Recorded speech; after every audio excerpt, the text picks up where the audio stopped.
school clothes, ladies and gentlemen, or accessories, or makeup, or gadgets.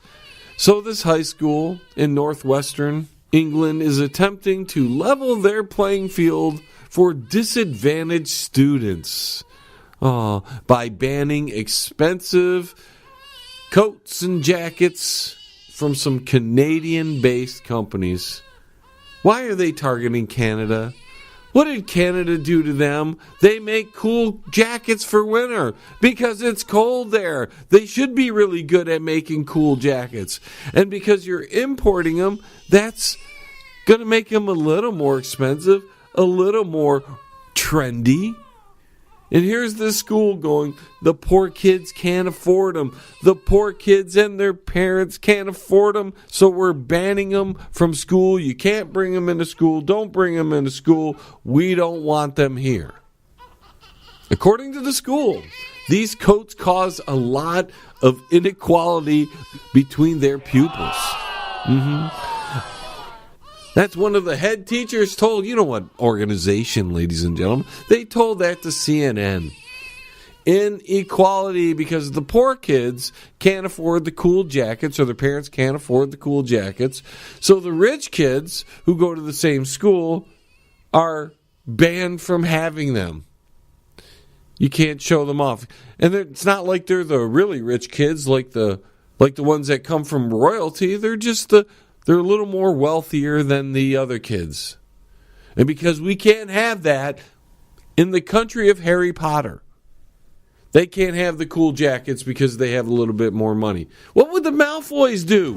Now, Draco, play nicely. Harry Potter would have never got that Nimbus 2000. That would have been banned. It's not just a broomstick, Harry. It's a Nimbus 2000. Just think of all the Quidditch losses Gryffindor would have had then. Now, these coats sell for about $1,200, and parents who are poor will just freak out and try to afford these things they can't afford. Not tell their kids, tough cookies, you can't have it. We don't have the money. It's called struggling. People do it. Some people struggle more than others.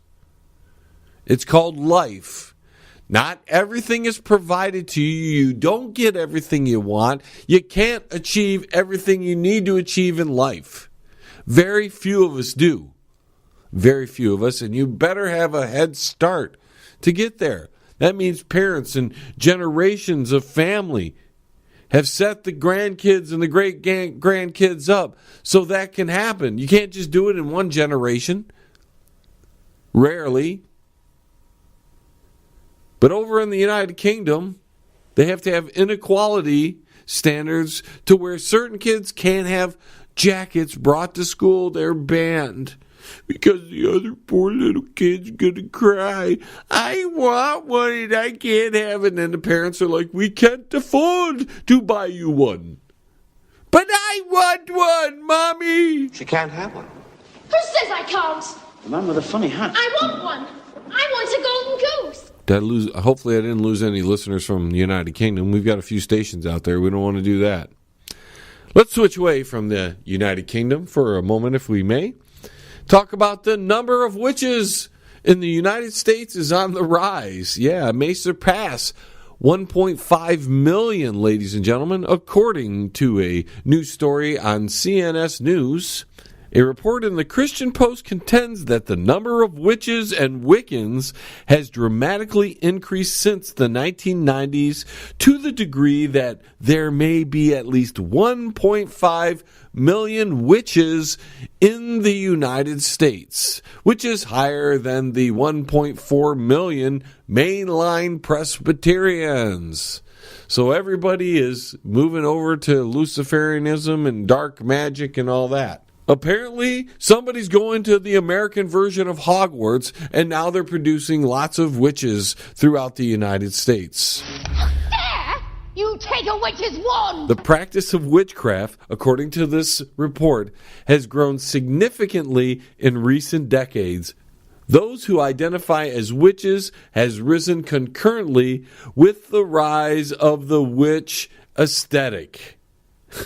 The report by the Christian Post in October cited data from courts, a Trinity College study, and a Pew Research Center study. Between 1990 and 2008, the number of Wiccans in the United States grew from 8,000 to 340,000 people. And they say the devil doesn't run the planet. According to these 3 religious surveys conducted by Trinity College in Connecticut, in addition to the Pew Research study reported in 2014 that 0.4% of the population, or 1 to 1.5 million Americans, identify as Wiccan or pagan. Well, we have the Luciferian Church right here in Detroit. The Satanic Church. Don't want to confuse those two belief systems. One's more humanism, and the other one actually deifies an entity. Now, it makes sense that witchcraft and the occult would rise in a society that becomes increasingly postmodern. That's what the author Julia Roy, formerly of Moody Radio, told the Christian Post. The rejection of Christianity has left a void that people, as inherently spiritual beings, will seek to fill.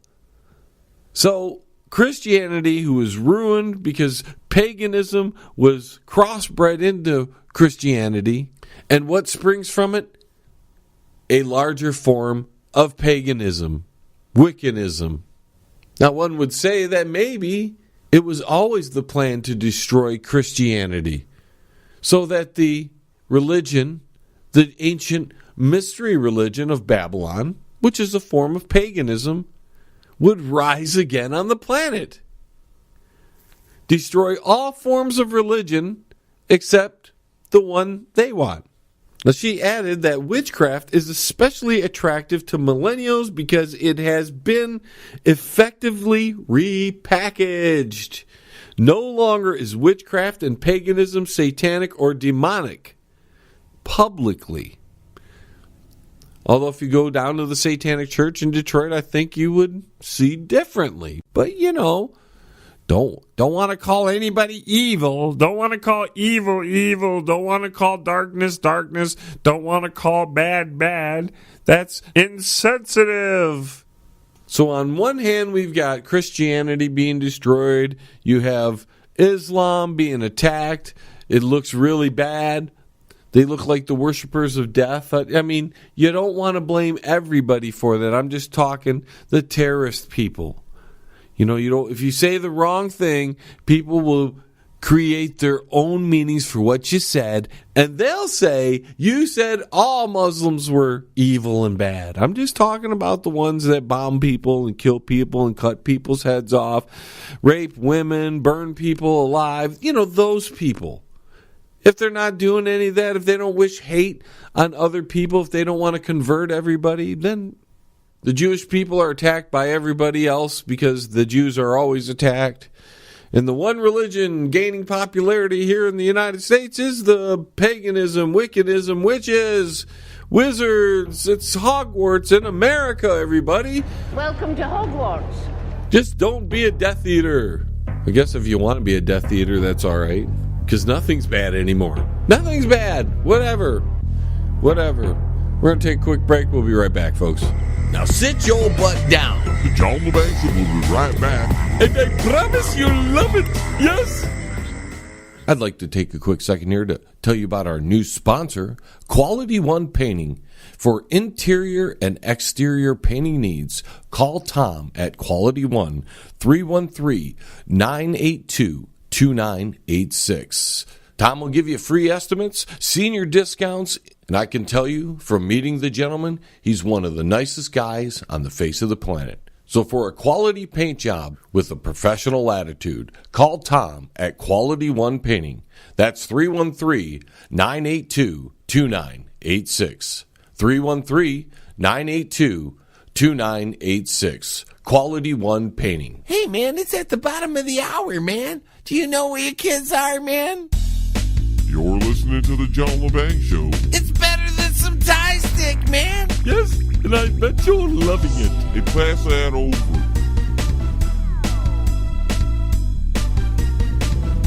So if my calculations are correct, The temporal reflection began to decay at about 1 minute and 30 seconds into the future. My data concurs with yours. That's not a big window. Phase distortion began at 2 minutes. And that's when the reflection warp began. Correct. We need more time. This is baffling. You got any theories? The distortion field created by the temporal reflection warp begins to damage organic tissue on a molecular level once the threshold of 2 minutes is breached. No viable options exist at the moment. Further analysis is required before making any recommendations. What if we built a containment pod that could withstand the distortion? Good idea. Oh, thank you, iDork. Calculate variables and design a prototype. Then cross-reference the schematics with our available resource supply. Acknowledge. How long before rendering? Estimated time, 32 minutes, 12 seconds. Oh, great, that's plenty of time. I've got to use the little boy's room. I'll be back before you're done. Thanks for the information. Looks like we're back in hardware mode. If you want to contact the John LeBang Show, feel free to send an email to jlebang@live.com. And if you're on Twitter, look him up at John LeBang. And don't forget to go to his Facebook page at The John LeBang Show. Banger. Now here's John. All right, welcome back, ladies and gentlemen. You heard, because I know you heard, because it was all over social media over the last week and a half. You heard the potential super Earth found nearby after decades-long search. Yeah, it's a National Geographic story that I found on MSN. I didn't really need to find it because everybody was sharing it. I saw it on Twitter. I saw it on Facebook. And people were, oh, here's a potential Earth. And they read the headlines and then they move on. That's it. Just 6 light years away. Well, that's not nearby. That's a long freaking ways away. It's not our neighbor. You can't go, hey, neighbor, how you doing? You got Earthlings over there. Can you breathe over there? You can't even see this thing. 6 light years away. But hey, a frozen world seems to be orbiting a small, dim red star. If it's truly there. Oh, there you go. People got the headline, shared the information without realizing that the whole story is over in the first 2 lines, if it's even there. It's a made-up news story manufactured by the mainstream media because they have no proof it's there. It's 6 light years away. 6 light years away. And they're claiming it's a potential Earth. They can't prove it's there. Can't prove it's there at all.